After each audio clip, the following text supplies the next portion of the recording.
Colleen Echohawk, welcome. Good to have you with us. Thank you. I'm so glad to be here.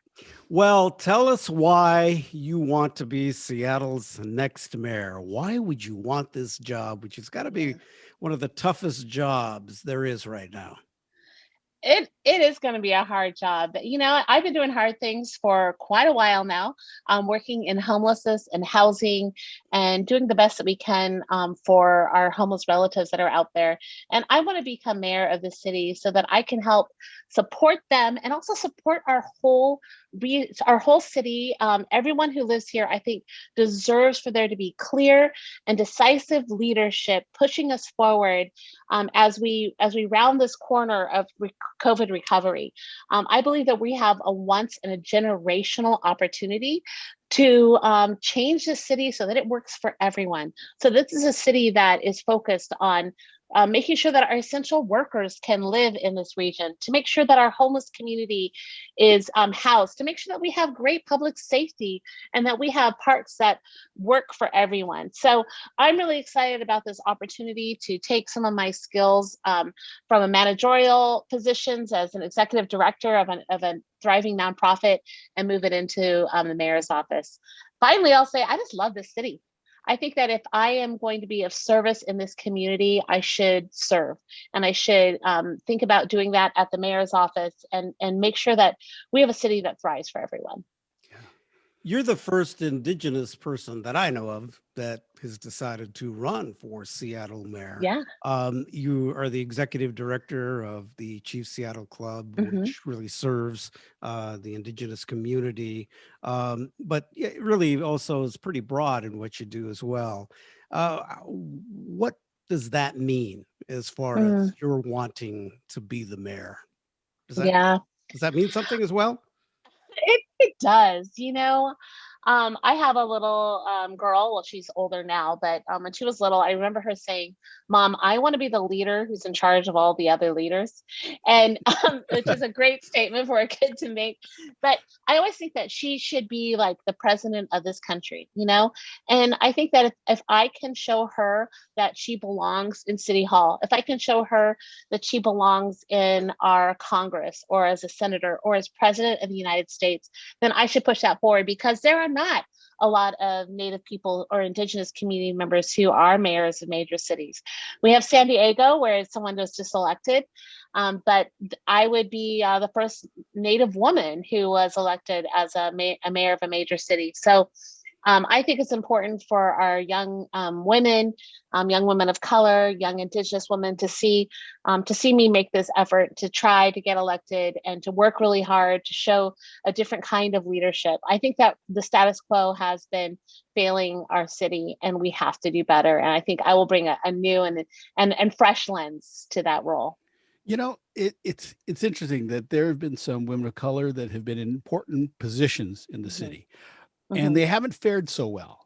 Yeah. Um, and I'm not sure why that is, because one of the problems with Seattle is it pats itself on being very liberal, right? But Hmm. it's a white liberal. Yeah. And I think it's time that we get someone that knows the real issues, because if the Hmm. pandemic has taught us anything now, when it started and now when they're rolling out vaccines, is the Hmm. equity issue. Yeah. How do you look at that? How are you going to bring a real sense of equity to the city? Hmm. Yeah. I mean, such an important point to make, Matt. I honestly, it gives me shivers. And that's part of the reason that I am actually running for mayor. About, I don't know, 6 months ago, I started to feel and see what the impact of COVID was really going to have on our community. I think for me, the first 4 or 5 months, I was just trying to make everything work in my agency, right? I work with Native people who are experiencing homelessness. I build housing for Native people. And and as everything was unfolding, as I sort of was getting my bearings, I realized, wow, this is going to impact the Native community in a greater way than any other community. In fact, now we know the data that Native people are 2 times more likely to die of COVID.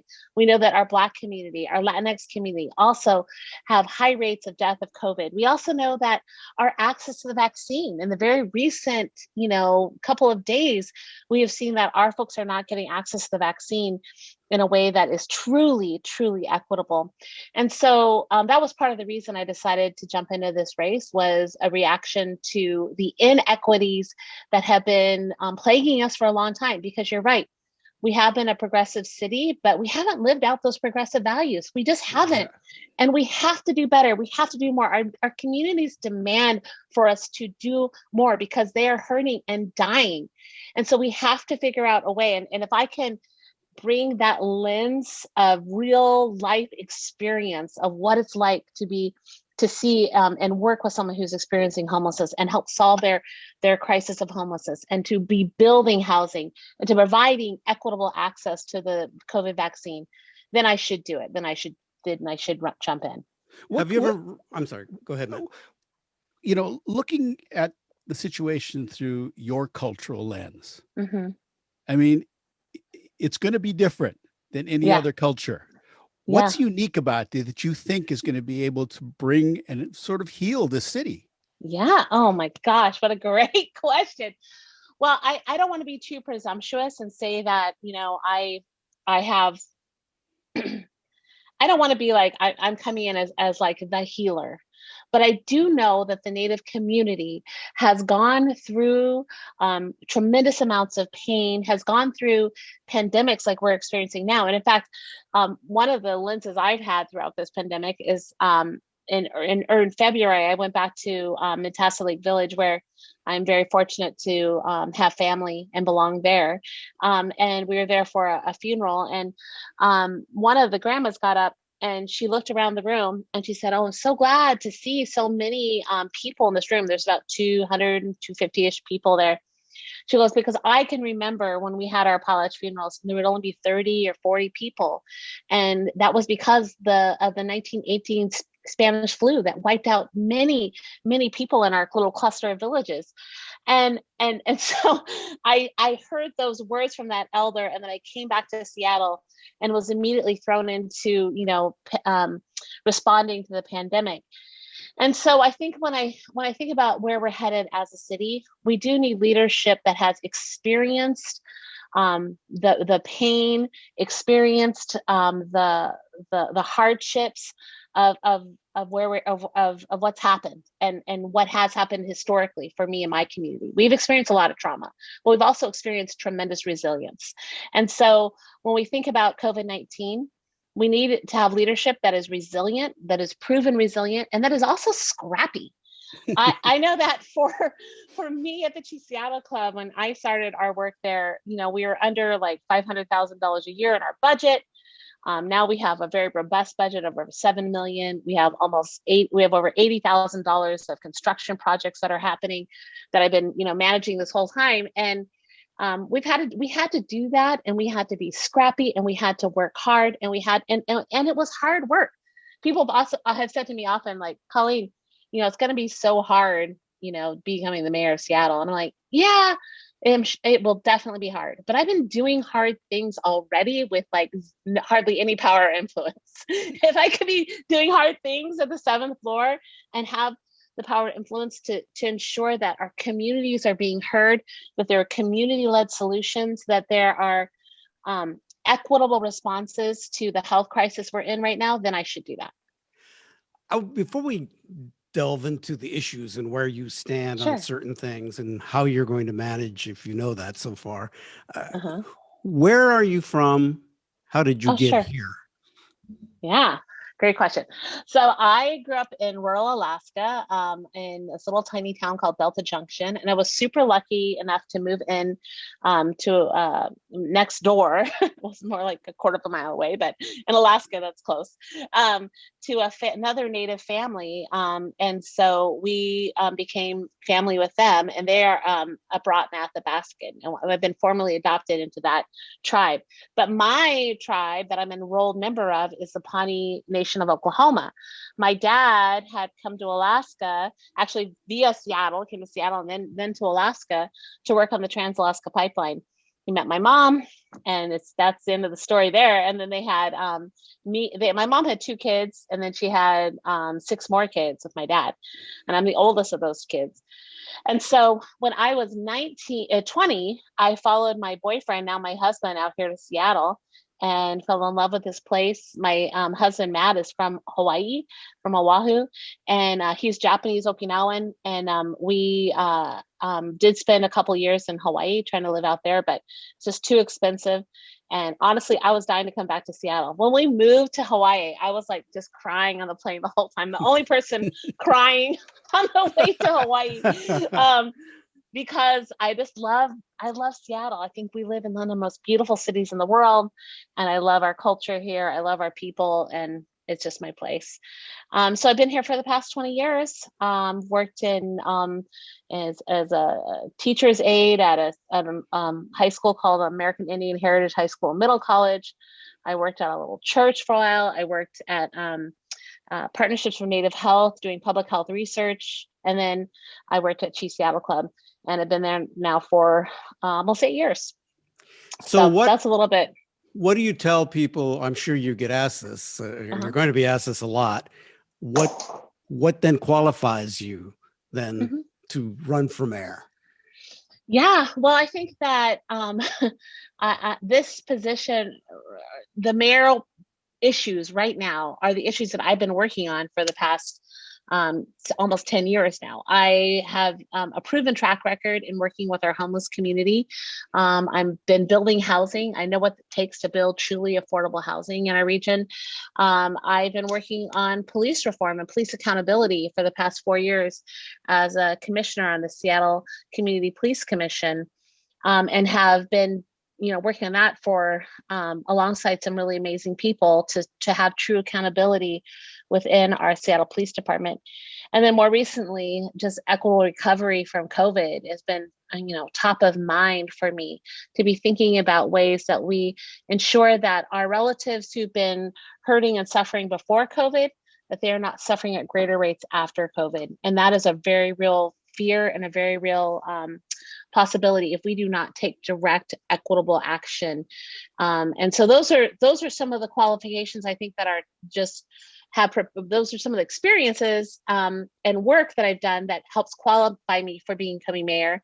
And then the other thing is just I have had many years of being an executive leader at a nonprofit, very not quite the same as being the executive at the city of Seattle, but many of the same qualifications, of being able to have great systems, building a team, I work with one of the best teams at Chi Seattle Club.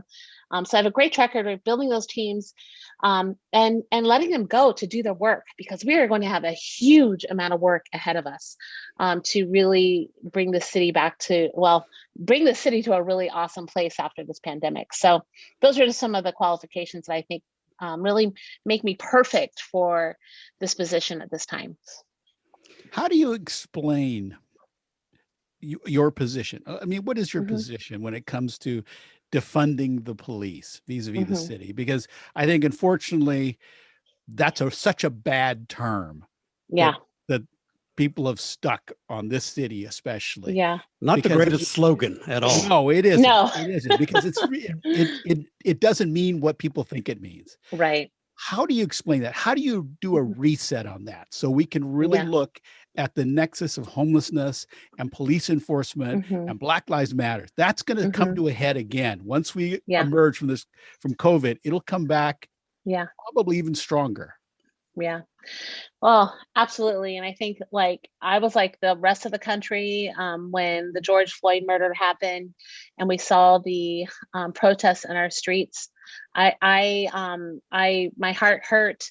I felt so much pain and sorrow for the kind of place we've gotten into with policing in our country. And we have to remember the policing in our country it had its beginnings at the slave patrols. And so I believe it's very important to look at the whole picture. And when we start with that beginning, then if we don't reckon with that, and if we don't deal with that, inherent racism, then we find ourselves in some pretty terrible places. And so I think that we have to be thoughtful and clear about reimagining policing, re-envisioning policing, so that it really works for our community. I have had a lot of experience working with different officers as in my role at the Chief Seattle Club. I've seen officers be incredibly kind and generous and understanding. And then I've also seen officers be brutal. So we have to figure out how we reconcile those two things, and find ways to reimagine what officers should be doing. Because I think they should be protecting our community. I think that if someone in Seattle is experiencing a violent crime, they should be able to call 911 and that someone comes and supports them. I also think that there are things that Seattle police officers do right now that could be done by community. I think that there's public safety responsibilities that community could be being paid to do. I have seen, again, mental health workers at my organization and throughout our region who work so wonderfully and beautifully with our homeless community. And I want to see that kind of work reinforced and just thinking differently about it, and getting some of the dollars into the hands of community, who I believe that community solutions are going to be part of the way that we solve this ongoing crisis. I think the other thing for me is I'm really set on justice. I'm really set on that. Like, I am dedicated my life to working towards justice and equity for all. And so we have to have that lens and that leadership. And I think we will make mistakes along the way. There's no way around it.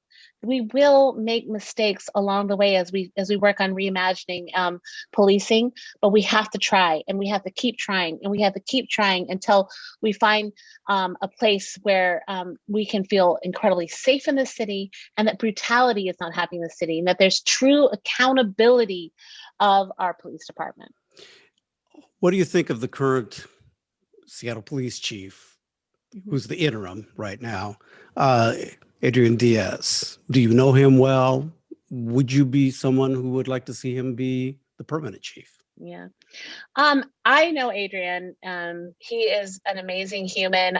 We had him come to the Community Police Commission, and part of what I asked him was like, what is your vision for this police department? Because he's a really smart man with a really good heart. And I think he had really wonderful vision for the Seattle Police Department. When I think about a new police chief, I think we probably will need to have a new police chief. I don't want to say it definitely, because I'm not in that circumstance yet. And I think that there's a lot that's going to happen between now and when I would be elected.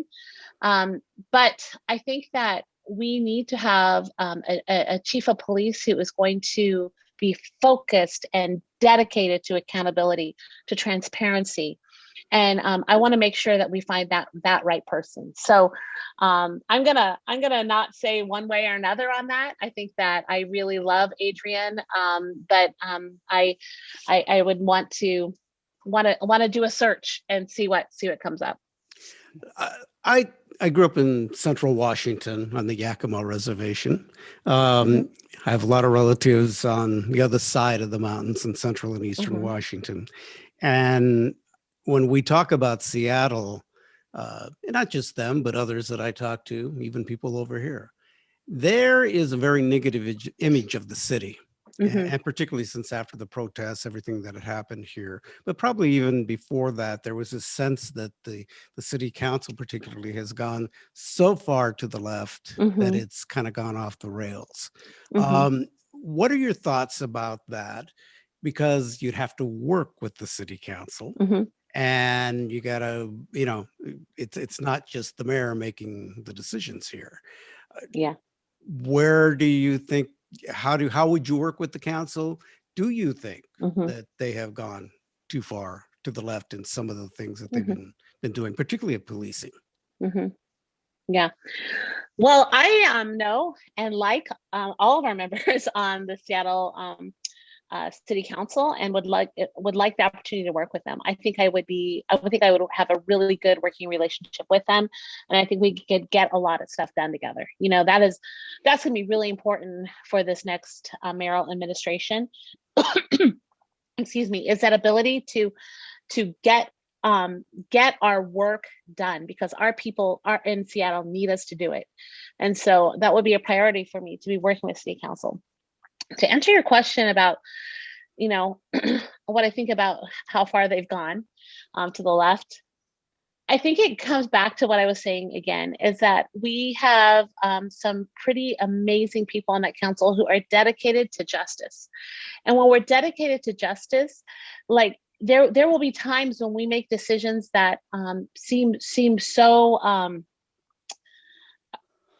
so radical in some ways, because it demands a radical solution, and the working that out and making that happen, changing a system can take a lot of time. But I think that there is some really amazing people in that council who are trying to do the right thing, and our community was demanded it. They were demanding on the street, saying, we want justice. We want our police department to be accountable and transparent. And so I think they had to make some really hard decisions. And I think that, you know, living that out looks a little different than maybe we thought it did. But I hope that if I was to be mayor, that there would be a strong working relationship with that city council, and that we would do good things together on behalf of our communities. You know, it appears to me one of the things the mayor of Seattle needs to do, they need to be the cheerleader. They need to define what the city is. I think, you know, too many of the Sinclair broadcasting, the Como, Seattle is dying whole scenario is stupid. First of all, so stupid. Most of the people that want to see Seattle fail or think it's a hellhole don't live in Seattle. Right. If you ask people that live in Seattle, they love it. And I think it's time that the mayor of this city stops following that narrative and leads and tells people that this city's great. Yeah. I could not agree with you more. Part of the other reason, I think, what an opportunity to share to this whole world what a great city this city is. I love the city. I love living here. I've lived in Seattle for now over 20 years. And I think if you were asking me and my team at Chief Seattle Club, what is one thing that Colleen does well, is that I'm visionary, and I have and I can be incredibly inspirational to help people feel how good it is to be in the city. What a wonderful place we have.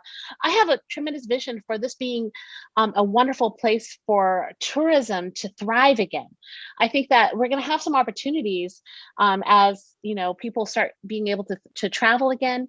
I think that this should be a showcase city, and that our small businesses and our community members should be able to really like thrive in this place. I've said thrive a lot in this conversation with you guys, because I do believe that we are a thriving community.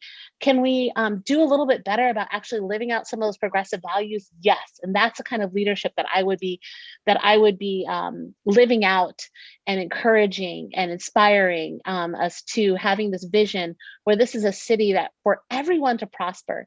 Because the reality is the status quo is not working. There's a lot of people who are hurting in our city, and they need us to do more for them. So I love that question, because I think that I'm with you. I think this is one of the greatest cities that you could ever live in. Well, to do that, you're going to have to work with the business community, which is, and which, you know, has its own, you know, mind about how you get these things done. And every mayor has to work with the business community, as well as those folks that are in the neighborhoods that worry a lot about how the city has, particularly in the past year or so, has been transformed by COVID. And I would also say deep concerns about our infrastructure, you know, from our roads and bridges, potholes, all these things. which, there needs to be something done at the federal level, I think, to definitely deal with infrastructure to help cities and others around the country. But what's that relationship going to be like? I Hmm. mean, I would imagine Yeah. that you've already had to have conversations with the business Yeah. community about your candidacy. What Yeah. are they telling you about what they want, and what are you telling them about what you can do? Yeah. Well, we haven't really had that many conversations with business yet. I look forward to that opportunity. I think that we have to, again, encourage our business community towards equity. I think that we need to be encouraging our business community towards um, wonderful work conditions for our workers here in Seattle, to be working with labor, to be ensuring that there's equity throughout all the work that we do. And then also, I think, again, you mentioned federal work. We don't know what a stimulus package is going to look like exactly, but I hope that we are getting that into the hands of our small businesses who have been hurting throughout this pandemic. Some who have closed down. We have I don't know how many restaurants at this point have closed down, but a lot. We have other businesses that have been thriving in the downtown corridor who are not there anymore because of this pandemic. So I hope that we're able to really infuse them with stimulus dollars and opportunities, and also incubate new small business. Like, I think what an opportunity for our BIPOC, Black, Indigenous, people of color communities. I would be a mayor that would be like looking out for them to say, hey, here is the opportunity. It's like, let's go. Let's take this opportunity for this generational change, and let's transform small business so that it works great for our BIPOC communities, and it works great for the business owners that are already established, and that we see a thriving community. Again, I keep saying that word thrive, but it's in my heart. It's what I hope we all can do. I think this is an incredibly entrepreneurial city. From the very get-go, this was an entrepreneurial city. And so I want to encourage entrepreneurship and making some, all kinds of new ways to be thinking about our tourism in the city, other business in the city, and making sure that we, again, are thriving that it's a place that thrives for everyone. What do you have to say to young people?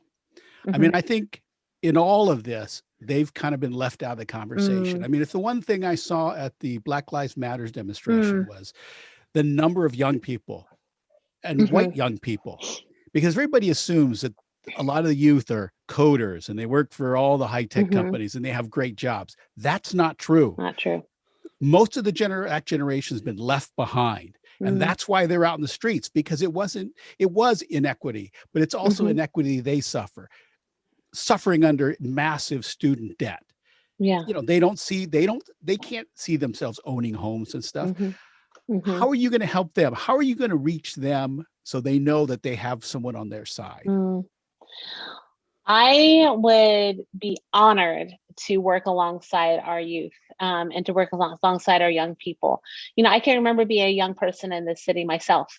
I still have student loans that I'm paying off. I did not have, backup of, my family just couldn't afford. They couldn't afford to send me to school. And I have student loans that I'm still paying off.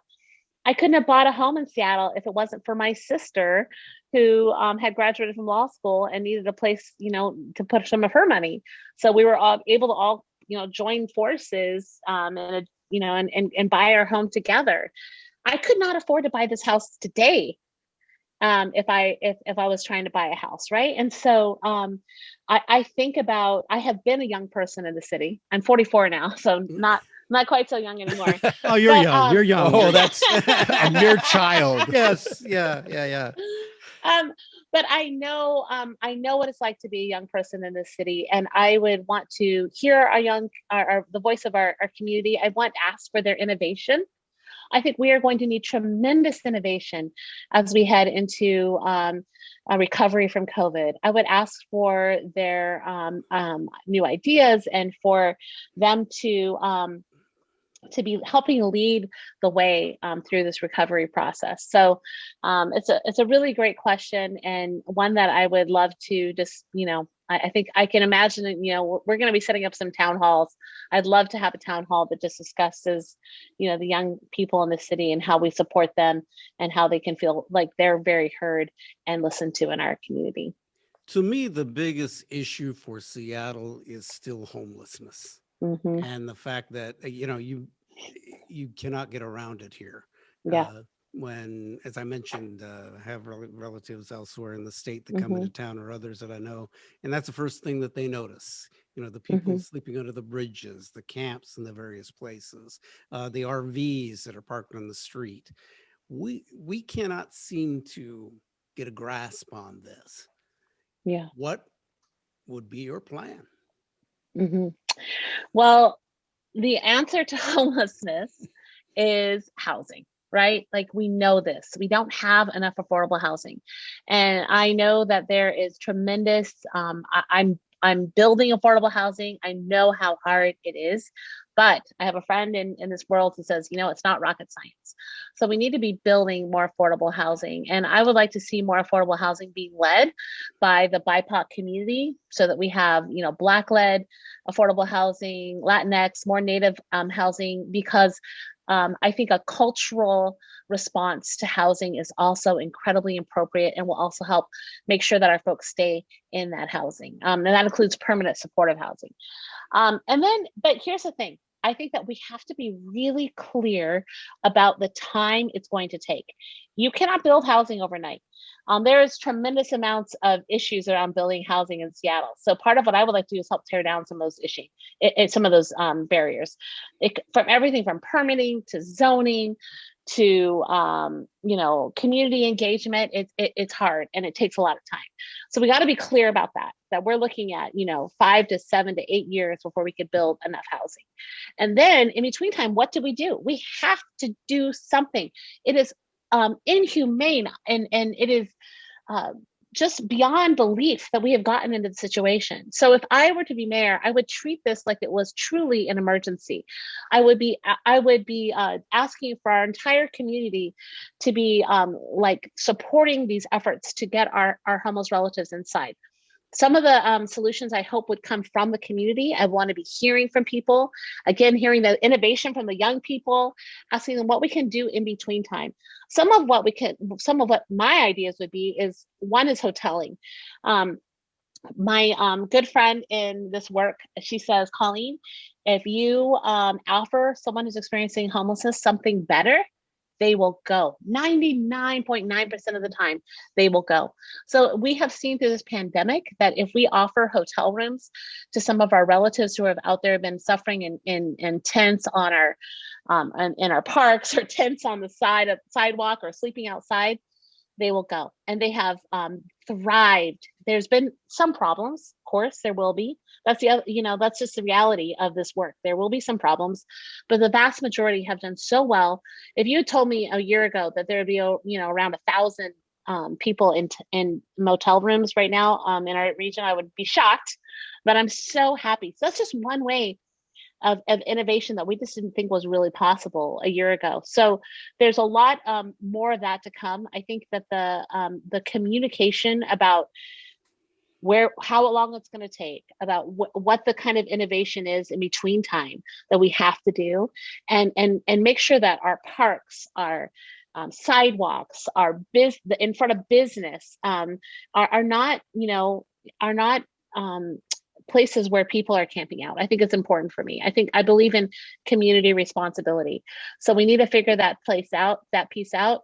And I look forward to doing it with community and, with a team of experts who are going to help. I think the final thing is the Regional Homeless Authority. We hired, there's an offer out to an amazing individual who's got a national reputation. And I think that the Regional Homeless Authority is going to be, will hopefully be part of the solution. It's been a little hard, but I have hope that it'll be part of the solution. But the other part of this is there is a mental health issue here. Mm-hmm. That is a huge part of the homelessness problem. problem. Yeah. Then what? Yeah, well, we have to do more around mental health. There's got to be some more funding for mental health. And again, when we think about work that our community could do, I'm imagining, we train people as mental health aides and are out there working with our homeless community alongside, social workers and outreach workers. We just have to have more people out there helping find some of these solutions. We have some amazing models here in this region. DESC has been, pioneering this work for a long time. Plymouth and Reach, these are all people I know very well, and I know and admire their work. So we've used some of what they're doing. Also, there's some room for innovation. And then, we have a lived experience coalition in our region now that is amazing. I want to hear from that lived experience coalition, people who themselves have experienced some significant mental health crises, and see what their ideas are for us to solve this. But I think we have an opportunity to support our homeless community through mental health access. But there has to be more money behind it too, because we don't have any place for someone to go when they are experiencing those mental health crises. That is something we have to work on the federal level, on the state level, and find ways to bring solutions there. So so much more to come on there. I've got sort of a selfish question. Okay, Matt, I'm ready for it. The one place in the city that is near and dear to my heart is the Chinatown International District. Yes. And administration after administration has ignored this area. It's been ravaged by racism, and because of the COVID and because of the leadership in the White House calling it the China virus, they keep suffering. The city, on the first night of the Black Lives Matter demonstration, funneled them down into the International District and caused destruction. They can't catch a break, but yet it is a cultural icon. It's the last true ethnic neighborhood in Seattle left. Yeah. How do you propose to help them? How are you going to ensure that my community is healthy? Yeah. Oh, love the question. Well, number one, I love that area of town. I have worked in Pioneer Square and have gone there often and spent a lot of time there. So I know I don't know everyone in the neighborhood, of course, but I know the leadership of that region, and would, number one, want to listen to them and find out, like, what do you guys need? And I will tell you, I would prioritize it. I'll explain. One way that I prioritized in the past is that, let's see, gosh, for 3 or 4 years, I've been asked to support the streetcar. To be honest, I was like, I don't get the streetcar. Like, there's buses, we've got light rail. Why do we need the streetcar to go from Westlake down, into the International District, or into Pioneer Square, and then into the International District? And then I had a conversation with someone from the Chinatown International District, and they said, listen, we were promised the streetcar as an economic driver to bring people from the market down into the International District. And that's all it took for me to say, I support this now 100%. For too long, government systems have been making promises to communities of color and have not stood with it, have not kept their promises. And of course, in the Native community, you don't even get started on treaties, right? Because they've been broken over and over again. But I can affirm to you, Matt, that would be a priority area for me. I think that we have the community preference policies that are coming out of the Office of Civil Rights and the Office of Housing at the city, so that we can make sure that, folks who might have been pushed out of the ID are able to come back. I think that, finding ways to support the small businesses down there, find ways to support public safety is just a priority for me. And, I do have a husband and children who are Japanese and Okinawan, and I care greatly about, their success and their well-being, because the racism around our Asian community in this country and in this city has been absolutely horrific. It brings tears to my eyes. Like, it is unacceptable, and that would be a priority area for me. I literally am tearing up right now thinking about it, because it's just shocking. It's so it is. bananas. I don't know if Amir is supposed to say bananas like that. It's okay. I to kind of close things out here, I'm kind of curious what your husband said when you wanted to take this lead to running for mayor. Well, I have an amazing husband, Matt.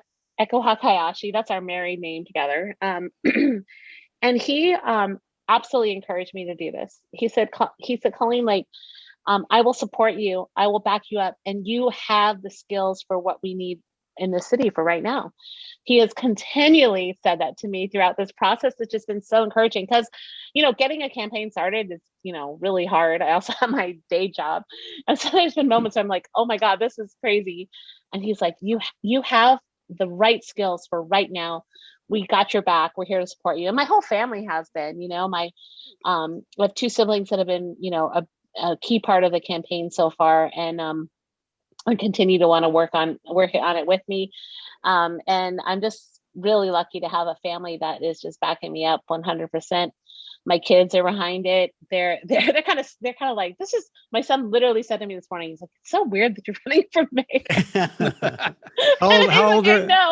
How old are your kids? They're 11, 14. Okay. So I was like, you're right. It is weird, but I'm doing it. And, this is a moment for transformation, for generational changes and shifts. And if we can make changes for the generations to come, then I can't say no. I can't say no. I have to jump into this new calling, basically. All right, Colleen Echohawk, we will keep our eye on your campaign. Thank you. And I know it's going to be it's a journey, right? A long journey. It is a journey, but it's a marathon. People keep telling me too, so we're trying to pace ourselves. All right. Well, okay. Thank you so much. We appreciate you joining us, and we'll keep an eye on your campaign, see how things go, and good luck. Thanks, guys. Appreciate it.